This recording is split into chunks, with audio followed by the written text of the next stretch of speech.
안녕하세요. 샤론코치TV 북클럽입니다. 제가 오늘 새로운 책을 가져왔습니다. 책 제목이 아주 재미있어요. 지금부터가 진짜다. 아이 낳고 10년, 후회가 남는다면 10세, 10살이죠. 10살부터 다시 키워라. 책 제목에는요, 그냥 아라비아 숫자 10세부터 다시 키워라 이런 제목인데요. 우리나라에서는 보통 10살부터 이렇게 이야기하죠. 다카하마 마사노부가 쓴 책입니다. 자, 이 책에서요, 그 지은이는 다카하마 마사노부란 분은요, 1959년생이시고요. 이분이 교육계에서 많은 일을 하셨는데 이분이 특히 하나마루 학습회라는 걸 만들어서 아이들 기본적으로 교육을 많이 시키셨더라고요. 그래서 제가 이 책을 고른 이유는 가장 포인트가 이 책의 제목은 10살부터 다시 키워라 이다. 그렇다면 왜 굳이 10살부터일까? 라는 의문이 들 것이다. 결론부터 말하면 10살이라는 연령은 아이의 성장에서 가장 중요한 터닝 포인트가 되는 시점이다. 왜냐하면 10살은 마냥 어리기만 하던 아이에서 점차 어른으로 변해가는 시기이며 부모로부터 자립하려는 독립심이 강해지는 시기이기도 하다. 그러니 부디 자라는 아이를 둔 아버지와 어머니, 유아기 때와는 다르게 더 잘 키워보고 싶은 마음을 가진 부모들이라면 지금부터 펼쳐지게 될 나의 이야기들을 꼭 참고해 주기 바란다. 본문에 이런 내용이 있고요. 책 표지 뒷날개장에 이런 내용이 있습니다.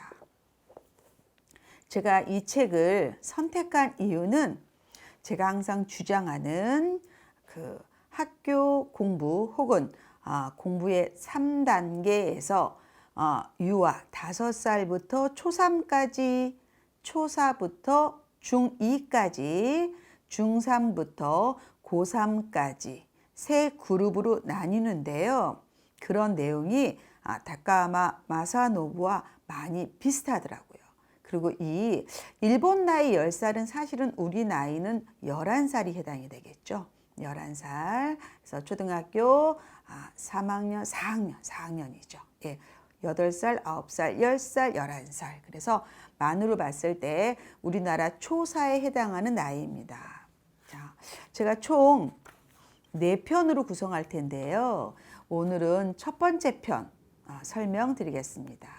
자, 책을 여러분들 구입하셔서 같이 읽어도 좋을 것 같습니다. 먼저 9페이지 보겠습니다. 9페이지.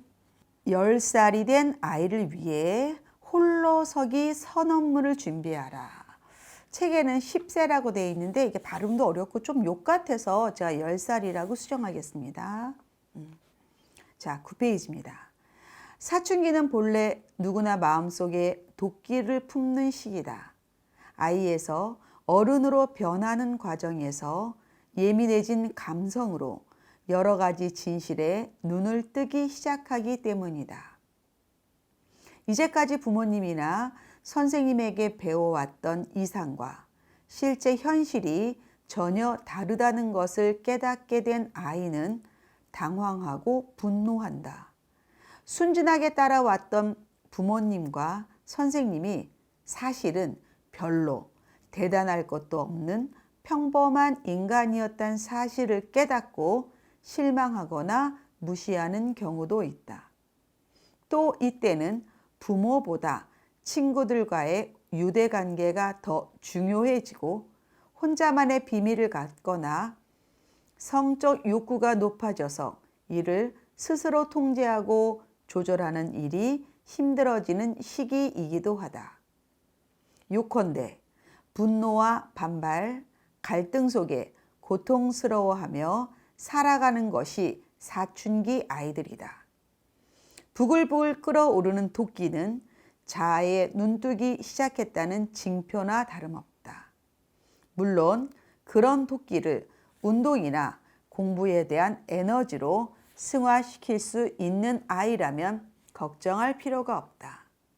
누군가에게 자신의 고민을 상담할 수 있는 열린 사고를 가졌거나 매우 친한 상대가 있는 아이도 괜찮다. 문제는 그렇지 못한 아이들이다. 공부도 운동도 시시하고 마음을 표현하고 싶을 만큼 친한 상대도 없는 아이들 말이다. 또 일탈 행위를 통해 마음속 분노를 드러내는 아이들도 문제는 덜하다. 왜냐하면 문제아나 비행 청소년들은 그런 자신을 표현할 수 있을 만큼 정신적으로 자립한 아이들이라고 볼 수 있기 때문이다.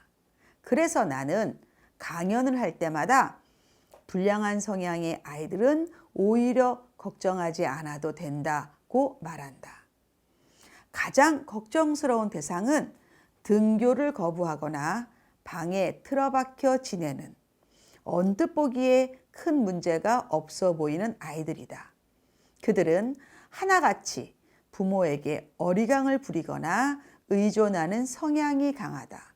이는 비단 나 혼자만의 생각은 아닐 것이다. 이렇듯 부모에게 어리광을 부리며 자라는 아이들의 배경에는 자녀를 항상 아이 취급하면서 지나치게 보호하거나 간섭하려는 부모들이 있다. 계속 여러분이 책을 읽어보면요. 이 작가는 얌전해 보이는 아이들, 착하게 보이는 아이들이 오히려 더 위험하다 이렇게 이야기합니다. 자, 그래서 그 해결 방법으로 홀로서기 선언이라는 것을 제시합니다. 홀로서기 선언. 자, 이것은요. 11페이지에 있습니다. 11페이지. 자, 이것을 한번 읽어보겠습니다. 아이를 한 명의 어엿한 성인으로 키우기 위해서는 사춘기를 기점으로 자녀 양육법을 근본부터 완전히 바꿔야 한다. 다소 서운할 수도 있지만 결연하게 아이와 거리를 두고 이제까지와는 전혀 다른 방법으로 아이를 이끌어야 하는 것이다. 그런 계기를 만들기 위해 추천하고 싶은 방법은 아이가 10살이 됐을 때 부모가 아이에게 홀로서기 선언을 하는 것이다. 여기서 10살은 우리나라 나이로 11살을 말합니다. 즉 초등학교 4학년 전에 이런 선언을 하면 참 좋을 것 같습니다. 예를 들면 오늘부터 너를 어른으로 대할 것이다. 더 이상 쓸데없는 잔소리는 안 할 테니까 내 일은 스스로 알아서 해라 라고 말한다. 매우 중대한 발표를 하는 것처럼 진지하게 아이에게 일러두기를 하는 것이다. 그 타이밍은 만으로 10살이 되어 학년이 올라갈 때, 그것도 새 학기가 시작되는 첫날이 가장 좋다. 학년이 바뀌는 것과 함께 각오를 다지기가 쉬워지는 시기이기 때문이다. 홀로서기 선언은 부모 자신의 결의를 표명하는 스스로에 대한 다짐인 동시에 부모가 아이에게 오늘부터 너는 어른이다 라고 알리는 선고다. 선언 이후에는 그동안 아이 취급하던 행동을 단호하게 멈추고 같은 어른으로서 아이와 진심을 나눠야 한다. 12페이지입니다. 하루아침에 그게 가능할까? 라고 물을 수도 있지만 마음먹기에 따라 얼마든지 가능하다. 아이를 더 이상 철부지로 취급하지 않기 위해서는 아이와 동성인 부모, 즉 남자아이라면 아버지가, 여자아이라면 어머니가 주된 역할을 맡는 것이 좋다. 동성애 부모가 살아오면서 얻은 지혜와 지식을 동성애 아이에게 물려주는 것이 남자아이를 남자답게, 여자아이를 여자답게 키우는 중요한 열쇠가 된다. 바로 이것이 내가 이 책에서 말하고 싶은 핵심이다. 여러분 어떠세요? 앞으로의 내용이 궁금하세요? 저는 이 책을 읽고 우리 엄마들도 이 내용을 조금 더 심각하게 진지하게 받아준다면 우리 아이들이 처음에는 서투르지만 훨씬 더 홀로서기가 잘 될 것이다. 그리고 그 이후 엄마들은 더 행복할 것이다 라고 생각해서 이 책을 선택했습니다. 자, 오늘 1편은 여기서 마치고요. 2편 더 재미있는 내용으로 돌아오겠습니다. 샤론 코치였습니다.